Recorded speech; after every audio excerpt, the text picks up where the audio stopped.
আজ এত সুন্দর একটা রঙিন দিনে কীভাবে রান্নাঘরে যাই বলো তো, রান্নাঘরে কি আর মন বসে বলো তো? আলু শুধু ভাত রান্না করে রেখে সেজে গুজে দেখো শাড়িটা কেমন লাগছে পরে তোমাদের আগে কিন্তু শেয়ার করেছিলাম, এটা অনলাইন থেকে নিয়েছিলাম। তো আজ শাড়িটা পরে কেমন লাগছে অবশ্যই জানিও বন্ধুরা। পাপাইকে বললাম চলো পাপাই আমাকে একটু ভিডিও বানিয়ে দেবে।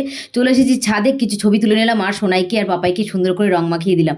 বড়মাসাকে কিন্তু আগে সকাল সকাল রং মাখিয়ে দিয়ে ওকে কাজে চলে গেছে, সেই ভিডিওটা কিন্তু তোমাদের সাথে শেয়ার করতে পারিনি, আসলে ভিডিওটাই করা হয়নি। তারপর দেখে বন্ধুরা ছুটতে ছুটতে নাচতে নাচতে আমার সখীকে কিন্তু রং মাখাতে চলে এসেছে। আমাদের পাড়ায় কিন্তু অনেক সখীরাই আছে, তাদের এক এক করে রং মাখো। তো তোমরা কিন্তু ভিডিওটা দেখতে থেকো। আজ হোলি খেলবো আমি তোমারই সনে, এই গানটা কিন্তু গাইতে গাইতে আমার সোনা বন্ধুকে রং মাখিয়ে দিলাম। তো দেখো এই কিন্তু আমাদের স্টার্ট হলো রং মাখানো। পাড়াতেই কিছু ছেলে যাচ্ছিলো, মানে আমাদের দেওর আর কি। তো দেখো রং জোর জোর করে মাখাচ্ছে। নীল রংটা মাখতে কিন্তু আমার একদম অসুবিধা হয়, তো তাই বলছিলাম দেখো নীল রং কিন্তু মাখাবে না, এখনই একদম বাজে বাজে হয়ে যাবে দেখতে, আমাদের অনেক ছবি তুলতে হবে। তো অনেক রিকোয়েস্ট করার পরে কিন্তু ওরা নীল রংটা মাখায়নি। কেউ বারবার রং রং রং রং রং রং বলে যাচ্ছে, কিন্তু এটা কিন্তু রং নয়, আবির খেলা হচ্ছে। রং খেলা আমার একদমই ভালো লাগে না, যদিও এখন আবিরের সাথে অনেক রং মেশানো থাকে, কিছুতেই উঠতে চায় না কালার। তারপরে কিন্তু আমার বন্ধু তার বর বাচ্চা নিয়ে চলে এসেছে দেখো আমাকে রং মাখাতে। তো কীভাবে কিন্তু আমরা হোলিটা খেলছি। আজ হোলি খেলবো আমি তোমারই সনে, একা পেয়েছি তোমার নীল ভুবনে, হোলিয়া রে হোলিয়া ও, হোলিয়া রে হোলিয়া ও, হোলিয়া রে হোলিয়া ও। এখনো পর্যন্ত আমরা পাড়াতেই হোলি খেলছি বন্ধুরা। তো হোলি খেলা কমপ্লিট হয়ে কিন্তু আমরা আসল গন্তব্যস্থলে চলে যাবো, সেখানে কিন্তু আছে ডিজে লাগিয়ে কিন্তু দারুণ দারুণ নাচ হবে। তোমরা কিন্তু ভিডিওটা পুরো দেখতে থেকো।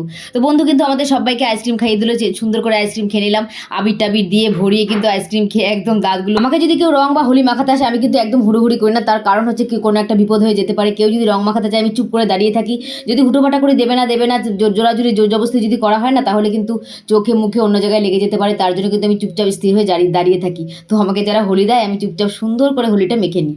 এবার কিন্তু চলে এসেছি বন্ধুরা একদম আসল গন্তব্যস্থলে। এখানে না আসলে কিন্তু প্রত্যেক বছর আমাদের ভালোই লাগে না, হোলি খেলাটা জমেই না। তো দেখো চলে এসেছি একদম, অনেক এখানে ডিজে চলছে, প্রচুর লোক হয়, প্রত্যেক বছর এখানে কিন্তু আনন্দ হয়। এখানে ভেতরে ঢুকে না নাচানাচি করলে কি হোলি খেলা মজা আসে বলো তো? তো চলো চলো বন্ধুরা এই ভেতরে ঢুকে গিয়ে একটু নাচানাচি করি। আমার পাগল নাচ তোমরা দেখতে থেকো, কিছু মনে করো না বুঝলে তো। আমি কিন্তু ডিজে গান শুনলে কিন্তু নিজেকে কন্ট্রোল করতে পারি না, কন্ট্রোল একদম হবেই না কিছুতেই। লোকে ভাববে আমি পাগল হয়ে গেছি, ঠিক আছে, কিন্তু আমি পাগল কিন্তু হইনি, পাগল হয়েছে অবশ্যই, কিন্তু ডিজে গানে কিন্তু আমার একটু পাগলামি আছেই।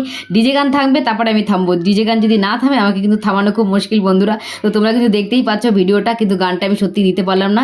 এখানে যে কী গানে নাচানাচি হচ্ছে যদি তোমাদের শেয়ার করতে পারতাম তোমরা কিন্তু দেখলে আরও খুশি হতে, কিন্তু গানটা আমি স্কিপ করে গেলাম। তার কারণ হচ্ছে যদি ইস্যু বা কপিরাইট দিয়ে দেয় সেই ভয়।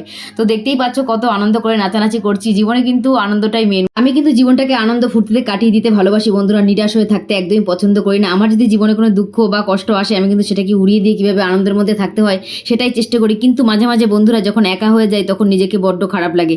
যারা বেশি আনন্দ মজাও করে তাদের মধ্যে কিন্তু অনেকটা দুঃখ লুকিয়ে থাকে, আমারও কিন্তু আছে। এটা কিন্তু আমার অনেক ছোট্টবেলার বন্ধু, এই দেখো আমাকে কিন্তু একদম জমজমাট করে হোলি মাখিয়ে দিল, আর কিন্তু কোথাও জায়গা নেই। দেখতেই পাচ্ছ এটা হচ্ছে সুপর্ণা, আমাদের কন্টেন্ট ক্রিয়েটার, তোমরা যারা চেনো তারা অবশ্যই কমেন্ট করে জানাবে। তো দেখো আবির মাখার কিন্তু আমার জায়গায় নেই, কিন্তু দিয়েই যাচ্ছে। আমি কিন্তু কাউকে বারণ করছি না, কারণ যারা মাখাতে আসে তাদেরকে বারণ করলে নিরাশ হয়ে যাবে, তাই না? তাদের মনে কষ্ট দিয়ে কী লাভ। তো দেখো আনন্দ ফুর্তি মজার মধ্যে আজকের দিনটা কিন্তু খুব সুন্দর কাটালাম। সবাইকে কিন্তু বলছি প্রত্যেকটা মুহূর্ত জীবনের আমাদের অকেশনগুলো আমাদের সুন্দরভাবে কাটাতে হবে, তার কারণ হচ্ছে জীবন কিন্তু একটাই, এটাই হচ্ছে তার কারণ। তো প্রত্যেকটা মুহূর্ত যদি আমরা এইভাবে আনন্দ করে কাটাই জীবন আমাদের সার্থক হবে। শুধু খেলাম ঘুমালাম। বন্ধুরা আজকে ভিডিওটা কিন্তু এখানেই শেষ করতে চলেছি। ভিডিওটা কেমন লাগলো অবশ্যই কমেন্ট বক্সে জানাবে, আর যারা পুরো ভিডিওটা দেখেছো তাদের জন্য অসংখ্য ধন্যবাদ। হৃদয় থেকে অনেক অনেক ভালোবাসা ও শ্রদ্ধা অভিনন্দন। সবাই সবসময় ভালো থেকো, সুস্থ থেকো এবং আনন্দ থেকো। টাটা।